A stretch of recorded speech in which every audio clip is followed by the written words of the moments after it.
আসসালামু আলাইকুম। Airtel 30 GB 400 minute, এইটা সবাই কিভাবে পাবেন?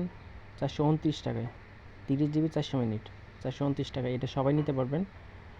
এটা কিভাবে নেবেন এটা আমি আজকে দেখাবো এত কমে।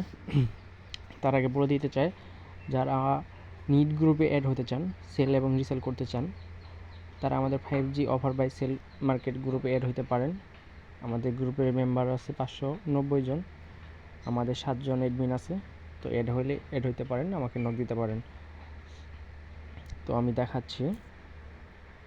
প্রথমত আমরা নগদ অ্যাপসে যাব। নগদ অ্যাপসে যাব, তারপর মোবাইল রিচার্জ, তারপর আমরা একটা এয়ারটেল নাম্বার সিলেক্ট করে নেব, তারপর এয়ারটেল সিলেক্ট করব, তারপর এইখানে আমরা বান্ডেলে চাপ দেব। এইখানে দেখেন 30 জিবি 400 মিনিট, 30 দিন মেয়াদে 70 টাকা ক্যাশব্যাক। এইটা চাইলে আপনি আনলিমিটেড নিতে পারবেন, এটা কোনো লিমিট নেই। অনেক দিন পর নগদ এরকম ক্যাম্পেইন নিয়ে আসলো। আগে প্রায় থাকতো এগুলো ক্যাম্পেইন, হঠাৎ মাঝখানে ডাউন খেয়ে গেছিলো। তো আপনারা সবাই নিতে পারেন, এটা আনলিমিটেড নিতে পারবেন।